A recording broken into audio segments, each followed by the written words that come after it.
So, my wonderful people, as Finland and other European Union countries have declared Chief of Defense Staff, which is Christopher Musa, person non grata. In other words, he is on their wanted list for defamation of character of the Prime Minister of a nation by name Simon Ekpa Njoko. Moving forward, though, why sit-at-home order persists in Southeast despite military efforts. This one is a simple way and another way to tell you that we are tired of these people. Please, can you allow us to be, so that they will continue with their sit-at-home and have their Biafra nation in place. Don't forget, this is a typical example of what will I call it, of a political statement that they always use. They will not come out and beg, but indirectly they are begging the government to please free them, that they don't want to go to Southeast again, simply because of they are dying with every day. It's obvious that of recent now, there are nothing like a showcasing of video or pictures of anything on the internet for security reasons. But I can tell you, these people are dying like fowl on daily basis in the hands of the Biafran Defense Forces, because they have been giving them 60 good days to vacate from the Biafra territory, which 30 days have been have gone. So the remaining 30 days, what they are going to see, my dear, it is beyond their imagination. That is why you see them now crying. But some people will not understand this, their political statement. But my main concern in all these things is the writer of this message I'm reading now is by name Ikenna Ngere Owonibo, either from Ebonyi State or Enugu State, or Abia State rather. But I cannot tell. What captured my mind most in all these things, not even the cry of their soldiers, because they are crying now that they are tired of going to the Southeast. The fear of the Biafra Defense Force is the beginning of wisdom. But make I tell on why I said it captured my mind most. But before then, please don't forget today is Friday, TGIF. Thank God it is Friday. And I want you to help me circulate this video. As you watch, do not watch alone. Let other people also join you in watching. Don't forget to let me make this last and final statement, or rather announcement. Sorry, my people. Waiting they worry me yourself. Today, later in the evening or later in the night, we are going to go live to give the results of the people's opinion voting yesterday before the original voting is going to commence, because the ballot papers are being drafted. Since that is what they want, we are going to do it. You get the point now, So let us get other headlines known before we can be able to proceed with the dissection of the message. Another one is Nnamdi Kanu. He don't sue them again. This one is second time when Nnamdi Kanu sue them. He said if I suit 6 fair trial release or case transfer to Southeast, three things must happen. Otherwise, then Nnamdi Kanu will tell you why it's a call or Hamadike, one of Igbo land. We are at peace with Northerners coming to do business in Igbo land. Ohaneze Ndi Igbo Youth Council. You are at peace with people who are killing you. How many Northerners are coming to do business in your land? Truck drivers? Or what? Oh, God had destined that she would die that day. Cleric who killed Kwara final year student makes an open confession.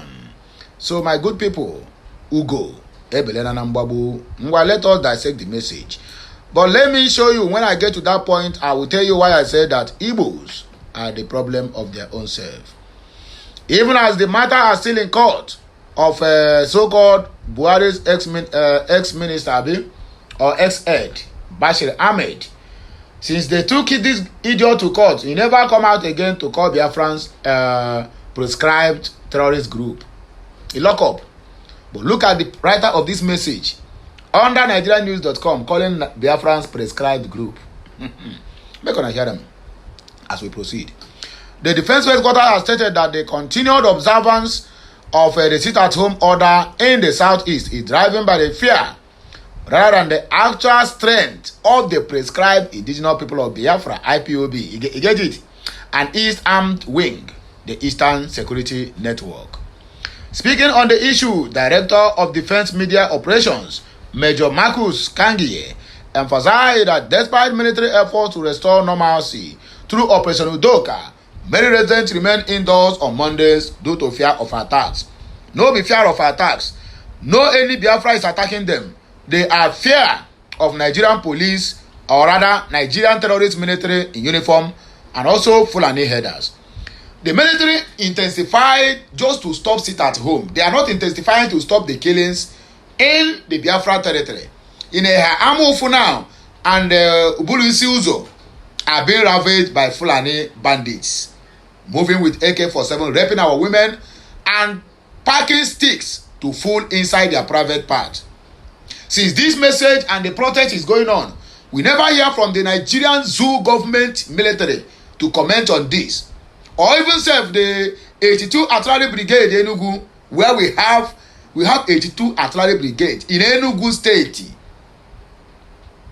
None of them have ever come out to debunk these rumors. But their only fighting is to make sure that they sort it at home. Somebody will tell you that the sit at home is not doing anything. It is killing the economy of the Southeast. Nah, lie. Sit at home is affecting them. The amount of money they are realizing on daily basis to that they are sending to the government cover, it is called a IGR, Internally Generated Revenue, is no more going. Before, Igbo State used to raise close to 8 to 9 billion naira monthly. But I can tell you, since sit at home started, Imo State is struggling to even raise up to 5 billion naira. The same thing with other states in the Southeast. And they will tell you that it is not doing them anything. You are killing the economy of the Southeast. My brother, let them continue with these their mumu lies. We are watching them. Oyibo, you are calling your people prescribed. It's alright, or maybe he's not an Igbo man, he just used that name. But there's no problem. He reaffirmed the military's commitment to ensuring the region is free from IPOB and ESN influence, and all citizens to resume their daily activities without fear. No, go to their homes and begin to force them out from their different homes, useless people. Tangi explained who gave the order, IPOB and ESM criminals, and because of what is happening in the Southeast, Operation Udoka was set up just like Hadenkai in the Northeast. And I want to tell you that for the past 3 leadership of the commanders we have in the Southeast, they have been doing very well. And if they give them sit-at-home order, they will tell them more about your normal businesses. But the locals in some areas, for fear of being attacked, fear of being killed, they will stay at home. Our commanders under that operation are doing their best. They are doing so well to ensure that Southeast has free or has been free from IPOB and ESN.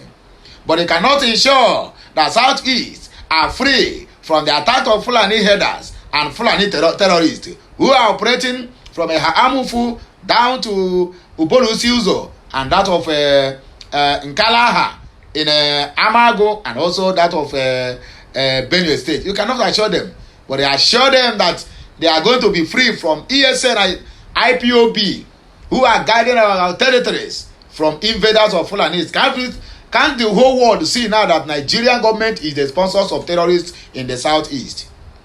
Because all these political statements, we are here to tell them exactly what they meant. They are the sponsors of terrorism and the killings in the Southeast. Because if they really want to stop all the banditry in the Southeast, they would have mentioned Fulani headers in their statement, but they never do that. Then they are very, very busy trying to stop those who are stopping Fulanis from ravaging our territory. But they cannot stop Fulani activities. They can't even include them in their statement. In other words, they are then state-sponsored killings by Nigerian government. Nigerian government is a terrorist government. In fact, the whole Nigeria as a whole is a terrorist country. The whole world needs to sanction Nigeria the same way they sanctioned Iran. United Nations need to sanction Nigeria. African Union, European Union, and ECOWAS need to sanction Nigeria. They are a terrorist country. They support terrorism and they support the killing of their own people. Okay, he said the defense headquarters also challenged the credibility of the 2025 Global Terrorism Index. report, asserting that assessment from the Nigerian military provide a more accurate reflection of counter-terrorism efforts than external analysis. The Director of Defense Media Operation made this statement while addressing questions regarding the GTI report, which ranked Nigeria as the 6th most terrorism-affected country globally. He insisted that only the Nigerian military can present the true picture of the nation's counter-terrorism progress. Using a family analog, Kange illustrated his point, stating, "Something is happening in my house, and I am the head of the house. I have children, I have wife. Someone else is reporting what is happening in my house to me. Which one would be more correct or believable? The one that I will tell you as the head of the house, or the one that someone is reporting from outside? The one I think that will give you the correct information is that of the head of the house." So, you as a member of the media that has been attending this meeting every week, you should be able to stand and correct that they are giving, that which they are giving to Nigerians. My dear, that is where the so-called Zojuria supposed to stand. While Kangi clarified that he was not directly disrupting the GTI report, he urged the media to present an accurate version of counter-terrorism efforts in Nigeria. He said, "I am not countering what they put out there, but as observers, I think you should be the better person that will give the correct version of what is happening in Nigeria." Kanu files suit. He seeks 1 by 1 fair trial, number 2 release, or number 3 case transferred to Southeast. The leader of the indigenous people of Biafra, Nnamdi Kanu, has filed fresh suits seeking to enforce his right to fair trial. Nigerians report that Kanu also sought that he be released on his case transferred to Southeast if he could not get fair trial in the Federal Capital Territory, Abuja. The IPOB leaders, Counsel Aloye Jimako, in a statement on Thursday disclosed that 2 separate suits were filed on Tuesday and on behalf of Kanu. Ejimako said the 2 separate legal actions sought to compel the authorities to henceforth abide by the black letters of the Constitution and pertinent statutes in overall conduct of Kanu's case.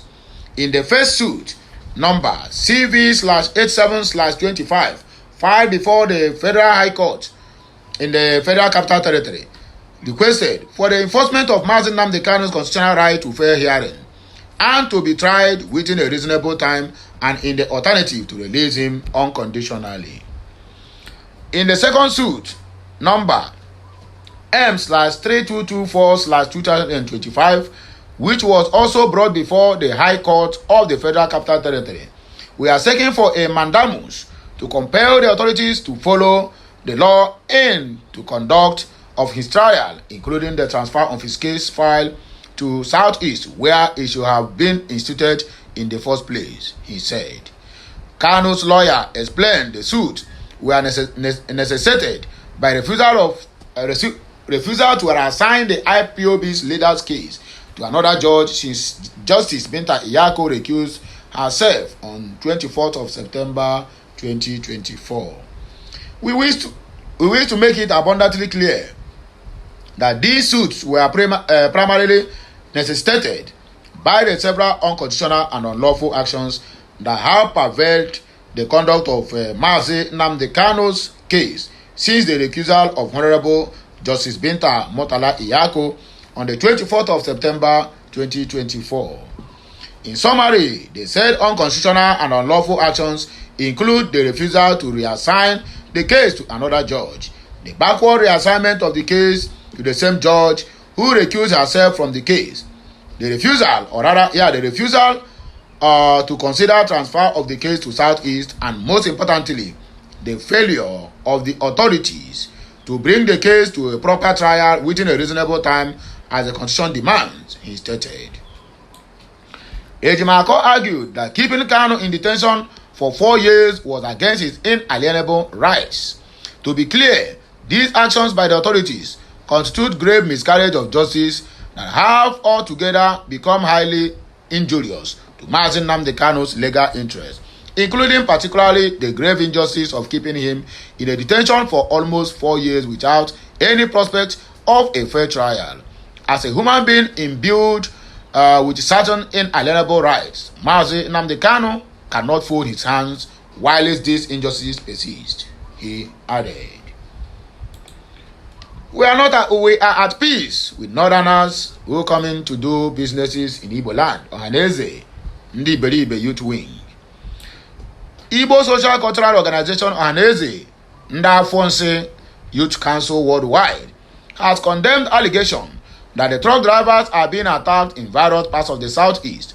Nigerians report that the Arewa Consultative Forum ATF alleged attacks on drivers of trucks conveying goods from the north to southeast by suspected members of the indigenous people of Biafra, IPOB. According to ACF, the killing of a driver can be considered a serious threat that could lead to the breakdown of law and order and anarchy. The organization also condemned what it called the silence of Igbo leaders. However, speaking via a statement made available to newsmen on Thursday, the national president of Ohaneze, Ndi Igbo Youth Council Worldwide, Mazi Oku Nnabike, said the allegations were surprising considering the peaceful disposition of the Igbos. Oku said, despite provocations, Ndi Igbo have remained peaceful and accommodating, stressing that they had never been hostile to strangers. According to him, as we speak, trucks from the different parts of the north are offloading food items in several markets across Igbo land. It should also be noted that a lot of these food items belong to the Igbo business men and women. It is therefore bizarre for anyone to conclude that they have suddenly become subject of attacks.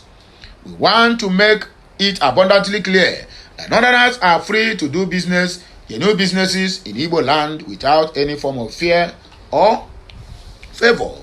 We want to restate that Igbo are known for hospitality to the highest level, and this has not changed.